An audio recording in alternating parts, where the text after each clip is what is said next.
درنو لیدونکو دا چې افغانۍ زموږ ملي هویت دی په ښار کې راکړه ورکړه باید زموږ هېوادوال له همدې نه استفاده باید وکړي خو غواړو چې د یو تن هټیوال نه د ده نظر واخلو چې که دوی چې ته په افغانۍ باندې راکړه ورکړه وکړي اهمیت به څومره وي دوی ته به یې ګټه څومره وي او هغه څوک چې د دغه بهرني اثار استعمالوي هغې ته به یې ګټه تاوان څومره بسم الله الرحمن الرحیم خانزاده افغان د ننګرهار ولایت اوسېدونکی یو تن هټیوال افغانۍ خو تاسو ګورئ چې موږ افغانان یو افغان هر چېرته چې لاړ شو په افغانان یادېږو افغانستان دی زموږ هویت د افغانۍ ده د افغانۍ ګټه هم خریدار دپاره ده هم دکاندار دپاره ده خو زه د ولایتي ادارې څخه غوښتنه کوم چې دغه افغانۍ چې کله دوی وایي چې مروجې دا خو زموږ ملي هویت ده زموږ پیسې دي موږ افغانان یو لوی مشکل دا ده چې دغه ملي تجاران چې دي غټ تجاران چې دي دوی کله مال په ډالرو خرڅ کړي او کله په کلدارو خرڅ کړي نو اوس موږ مجبور یاستو چې په ډالرو یې راوړو دلته یې خرڅوو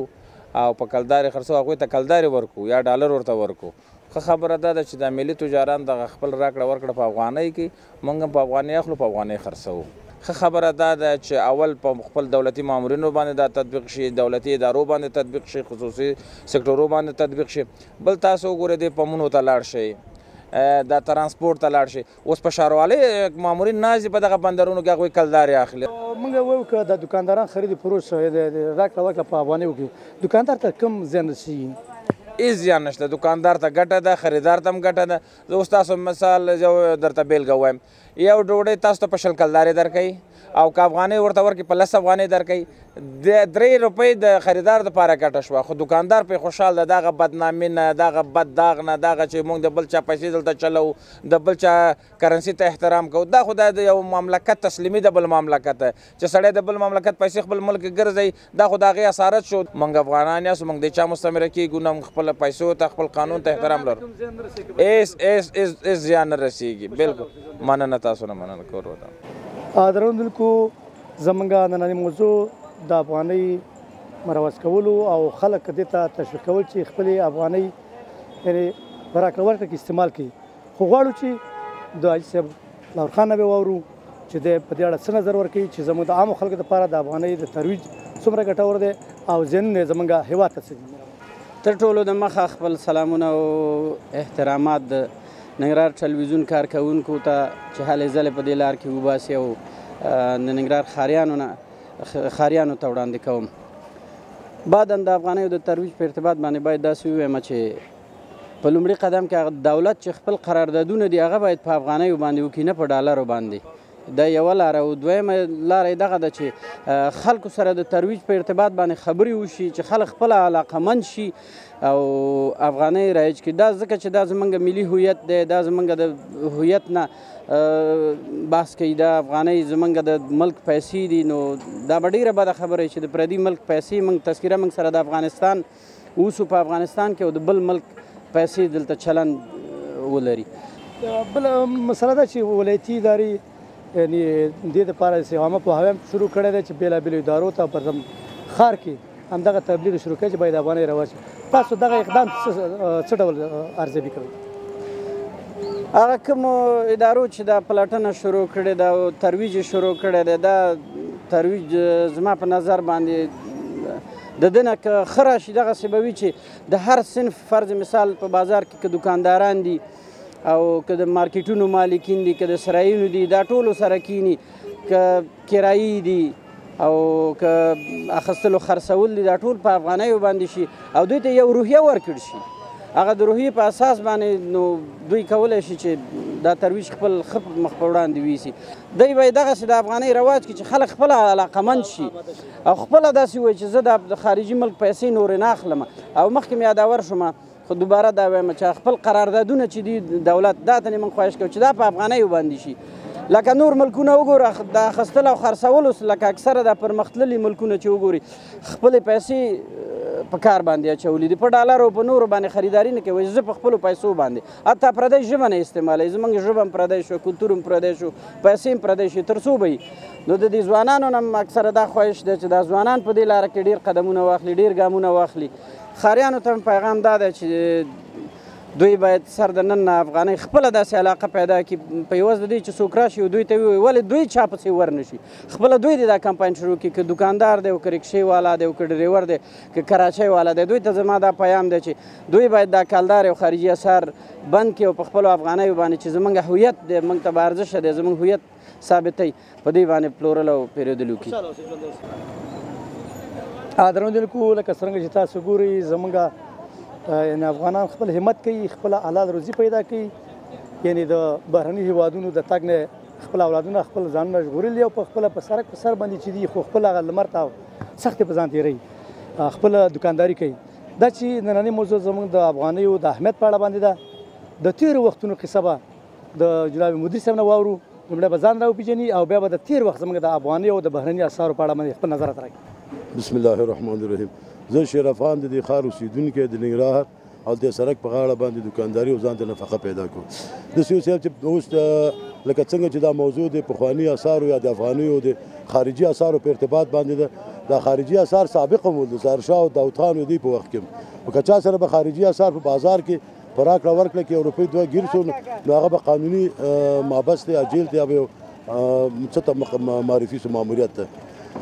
یو په بانکونو کې ول خو په داخل د بازار کې راکړه ورکړه نه وه اوس هم هماغه افغاني دي هماغه خلک دي په دې کې به موږ عوام خلک دا ټول ګرم نه ګڼو نن که غټه پایه والا خلک د کورکوټ د چارې ورځې دوکاندار ته چې ودرېږي خارجي اسعار د جیب نه راوباسي نو هغې ته که ووایي چې موږ ته افغانۍ راوړي هغه وایي کومه دي افغانۍ که افغانۍ چې موږ هماغه افغانان یو هماغه د موږ هویت ده هماغه د موږ د ملک عزت ده باید لکه سابق غوندې لکه څنګه چې په بانکونو کې خارجي اسعار ول سابق هم د ظاهرشاه وخت کې د داود خان وخت کې په دې څونو حکومتونو کې مخکې هم دا شیان ول خو صرف په بانکونو کې او په صرافۍ کې به تبادله کېدل امانه د بازار په مخ باندې نن د مجبوریت په اساس باندې 4 ساعته ګوري او هر سړی چې راځي تا ته هماغه خارجي اسعار درکوي باید د دې نه ټوله چې څه وشي مخنیوی وشي او جلوګیري وشي موږ د مقاماتو نه هم دا خواهش کوو چې لکه څنګه چې سابق دغه اسعار په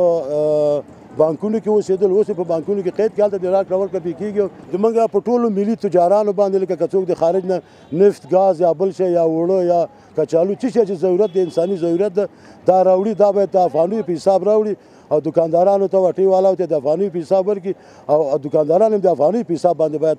دا خرڅ کړي او تبادله یې کړي نه د خارجي اسعارو په قیمت باندې قدرمن لیدونکو لکه څرنګه تاسو ګورئ چې د صرافۍ مارکیټ ته راغلي دا چې بهرني اسعار هلته تبادله کېږي خو غواړو چې د یو تن صراف نه به واورو چې که چېرته افغانۍ زموږ په جلال آباد کې په هېواد کې مروج شي نو صرافان ته به زیان څه او افغانۍ که رواج شي زموږ افغانان ته به ګټه څه وي مهرباني بسم الله الرحمن الرحیم زما نوم مولوي نصرت الله دی چې د صرافیانو په نمایندګۍ به زه یو خبره وکړم اول دا دی چې دا افغانۍ دا د افغانستان هویت دی او موږ په ټولو هیوادوالو باندې بالخصوص په مشرقي ولایاتو باندې او مشرقي والو په جلال آباد په دې ښار په دکاندارانو باندې او په کاروبارانو او تجارانو باندې دا غږ کوو چې افغانۍ مروجې کړي او کالدار چې دی بند کړي د دې په خاطر باندې چې زموږ او ستاسو هویت چې دی دا افغانان اوستو باید خپلې پیسې چې دی دا مروجې کړو او د شریعت په لحاظ باندې چې دی موږ او تاسو دپاره هم شریعت همدا حکم کوي چې باید د خپل هویت مطابق باندې سړی زندګي تېره کړي بله خبره دا ده چې کالدارې باید موږ او تاسو په دې باندې ونه کارو او خپل افغانۍ وکارو د خپل افغانیو ته باید دی چې ترقي ورکړو خپل افغانۍ او خپل ثبات باید دی چې د نورو هیوادونو په پرتله باندې باید دا ثابته کړو ځکه چې افغانان باید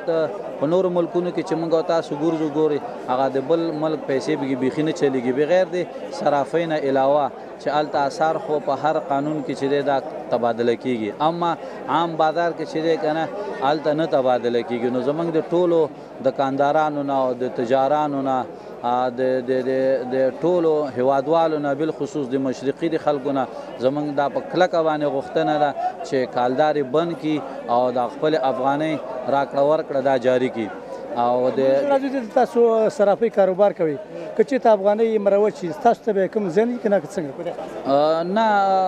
محترمه زموږ دپاره د په افغانۍ مروج کېدلو کې ګټه شته ده تاوان نشته دی په دې ګټه شته ده چې موږ خپل افغانۍ کته پورته کوو. یو د کالدارو معامله نه ده بلکې موږ د ډالرو سره تبادله کولی شو، د یورو سره تبادله کولی شو، بالخصوص دغسې د ریالو سره د درهمو سره چې دا کالدارې دي بیخي بندې شي. زموږ خپل هم د دولت هم دا تقاضا ده، د ښاروالۍ نه زموږ دا تقاضا ده چې کوم دکاندار د قانون سرغړونه کوي باید هغه دکان مرولاک شي چې تر څو پورې هغې باندې قانون پلی شي. زموږ دپاره هېڅ نوع زیان نشته دی په دې کې چې دغه افغانۍ چې مروجې شي او زموږ دپاره ګټه ده، تاوان نشته دی. چې یاره زموږ دپاره که څومره تاوان راځي هغه موږ تاوان په خپل ځان باندې منو، خو چې کالداره بندې شي او افغانۍ مروج شي.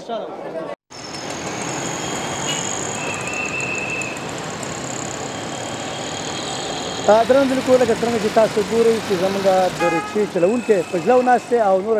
کسان هم ورسره دي. ده نه به وپوښتو، لومړی به ځان نه وپوښتي چې چېرته روان دی او څوک وړي. زما نوم نقیب الله دی. مونږ د انګور باغ لین چلو او بس همدغه ځینې سوارلۍ جګو او پاس کیم خواته یې وړو. تاسو څو روپۍ د یو نفر نه اخلئ او د ورځې څو روپۍ پیدا کوئ؟ د نفر سر کرا خو مونږ 60 روپۍ اخلو. 60 روپۍ کومې پیسې اخلئ؟ کالدار یې اخلو او دې کې مونږ ته بعضې کسان چې افغانۍ راکوي بیا هغوی نه 10 روپۍ افغانۍ اخلو. نو تاسو چې فرضاً دغه 60 روپۍ تاسو اخلئ، تاسو ته د ترانسپورټ د خوا نه د کرایه لایحه درکړل شوې ده؟ نه، مونږ ته خو کرایه هغه نه ده راکړل شوې، خو بس مونږ همدغه څوک چې 60 کالدار راکړي 60 اخلو او که څوک 10 افغانۍ راکړي 10 اخلو. تاسو ته لایحه نه درکړل شوې؟ لایحه نه ده راکړل شوې. نه. نو تاسو ته دا ویل شوي نه دي چې فرضاً افغانۍ واخلئ؟ افغانۍ څنګه تاسو نه اخلئ؟ نو چې وویل شي او مونږ ته لایحه راشي ولې نه اخلو؟ خپل د وطن پیسې هم دي هماغه 10 افغانۍ اخلو. نو بس دا خو ترانسپورټ ته پکار ده، باید چې دا خبر عملي کړي چې کراک 10 روپۍ کې او دکاندارانو ته همداسې ښاروالۍ ته پکار ده چې نرخنامه ورته وټاکي او په افغانیو باندې. نو دا ښه خبره ده. نه، مونږ ته انشاءالله د خپل وطن پیسې هم بېڅ زیان مونږ ته نه لري، مونږ خوشحاله یو.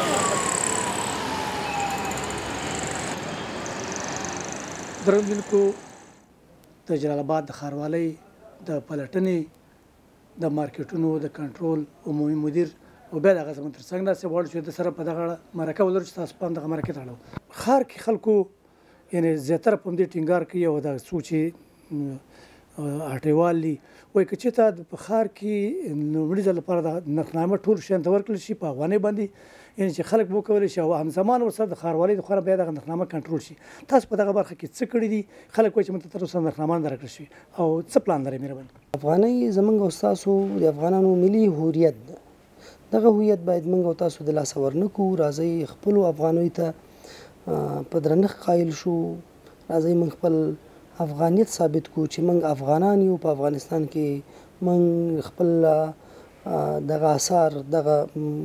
راکړه ورکړه باید په خپل ملي هویت چې هغه افغانۍ ده په دې د دې څخه استفاده وکړو. راځئ چې که فکر وکړو چې په جلال آباد کې د کلدارو چلښت یا چلن ستونزې دا د پخوا نه وې، اوس نه دي. د دغې ستونزو مشکلاتو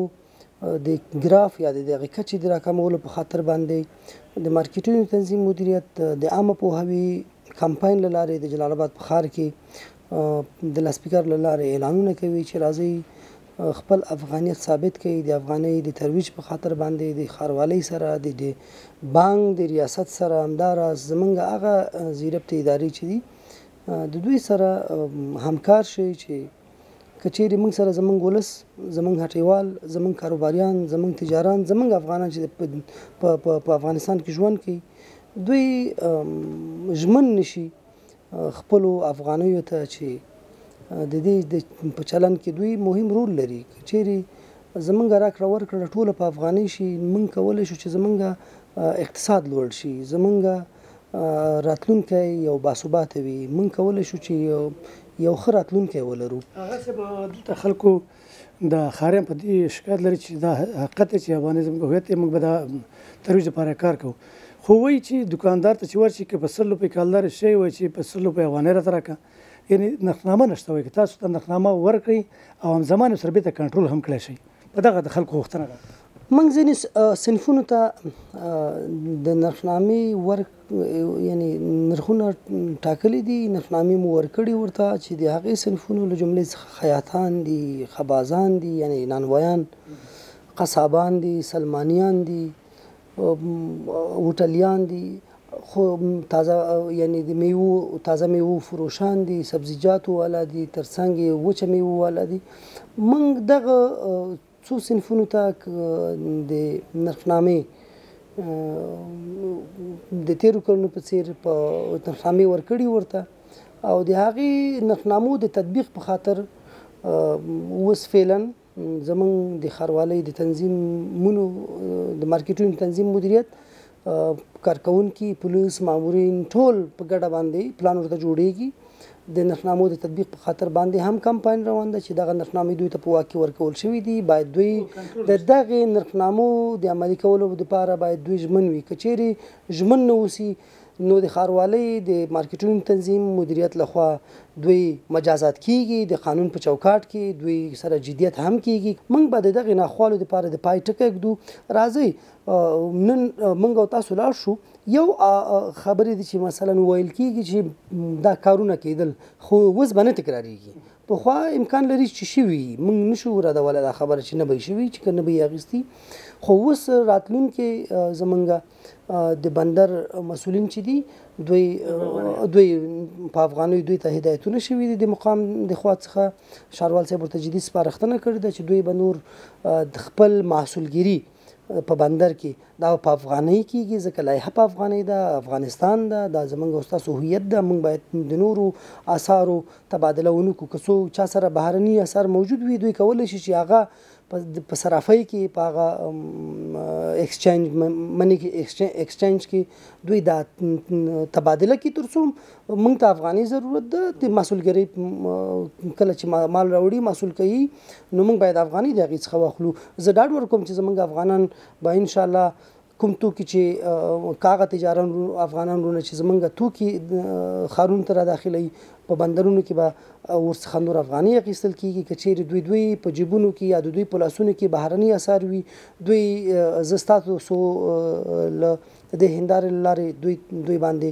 یو غږ کوم، دوی ته خبرداری ورکوم چې دوی دغه بهرني اثار د نور تبادله کړي تر څو خپل هغه اثار، هغه هویت، هغه افغانۍ چې دوی سره په لاس کې دوی به نور د خپل د افغانۍ په ترویج کې به ښاروالۍ سره همکار وي او د خپل د هویت د ثابتولو په خاطر باندې به یو مثبت ګام پورته کوي.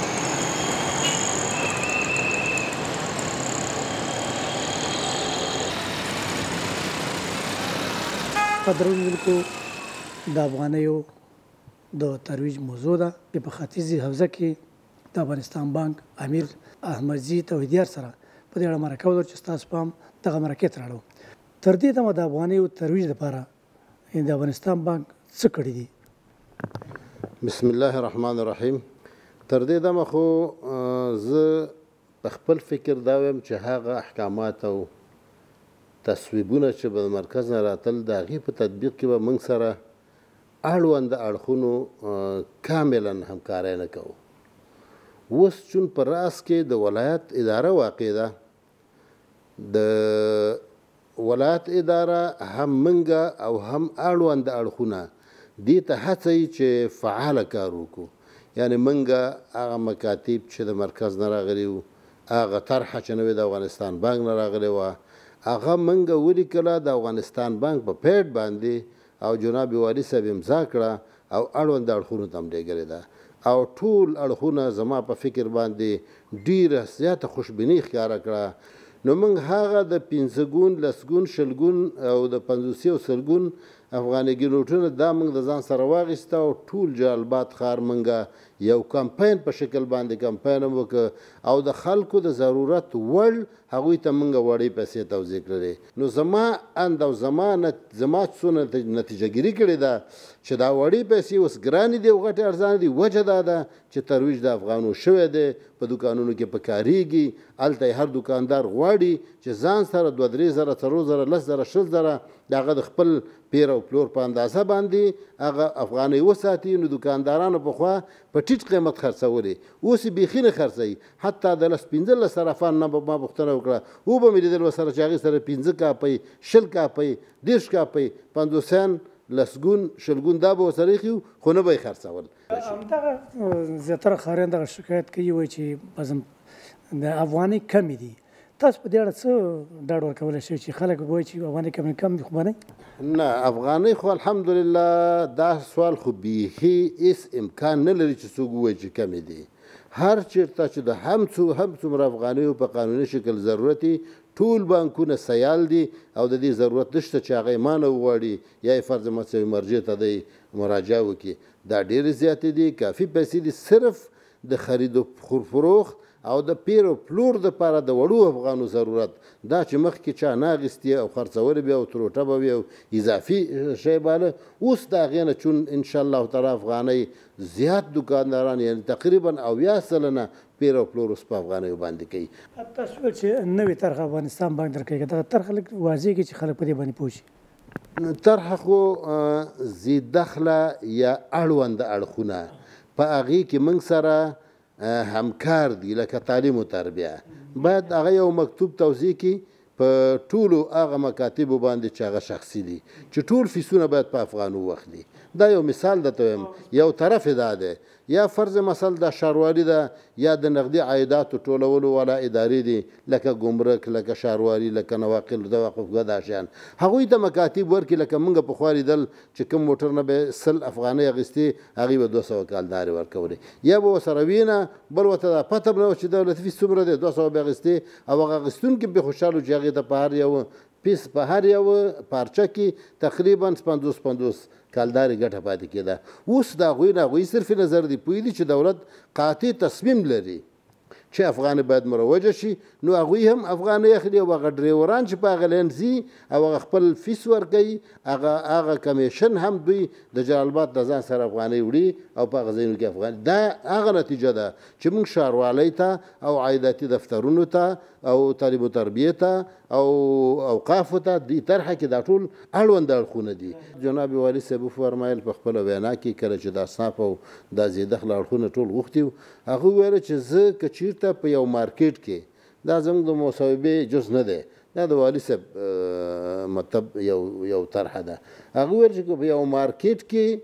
یو دکان تخلف وکړي، نو ټول مارکیټ زه بندوم، چې د مارکیټ والا مجبور شي. دا اوس ګورې دا یو مثال ده. د خیر دا د خبازانو مشر دا یو پاڼه ده، د هغې نه وروسته چاپ کړې ده، چې دې پاڼه کې لیکلي دي چې که چېرته چا تخلف وکړه د هغې سره به قانوني کړنه کېږي.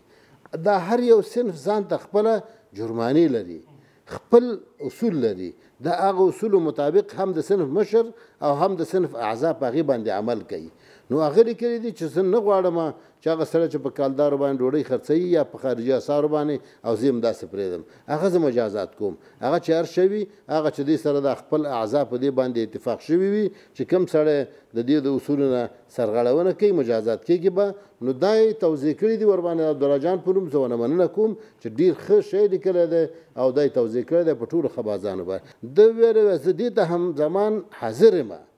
که چېرته ټول ښار او د هوټلونو والا ما سره اتفاق کوي او دا مجازات ټول مني، زه ډوډۍ 9 افغانۍ نرخ ټاکم، یعنې 9 افغانۍ، 1 افغانۍ د دې خلکو دپاره د دې کمپاین صدقه کوم، قربانۍ ته زه حاضر یم. زه ټول خبازان دې ته حاضروم چې په 9 افغانۍ باندې پوره ډوډۍ او ښه نوعیت ډوډۍ. بل همدغه مسله که دغه ډوډۍ چې تاسو نرخنامه ورکړئ چې په 10 افغانۍ یا د ټلیفون کریډټ کارت چې دی 50 افغانۍ باندې،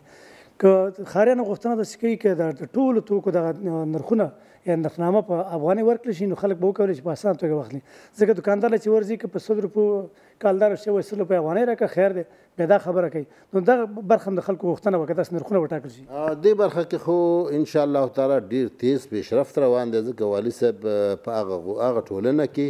چې تقریبا هفته مخکې وه او د ښاریانو زیاته برخه او د اصنافو زیاته برخه، یعنې 96 دي که 99 صنفونه دي ټول، چې 22 صنفونو ته ښاروالۍ نرخنامه ورکول. البته هغه صنفونه وو چې د هغې پیر او پلور ډېر زیات کېده، لکه درمل او لکه خوراکي توکي او لکه فرض مثل قطغونه او لکه فرض مثل هغه شیان چې هغې ته ورځنی ضرورت زیات وي، د هغې پیر او پلور نسبت نورو دغو ته زیات وي، نورو شیانو ته توکو ته، نو هغوی ته یې ورکوله. خو اوس والي صاحب داسې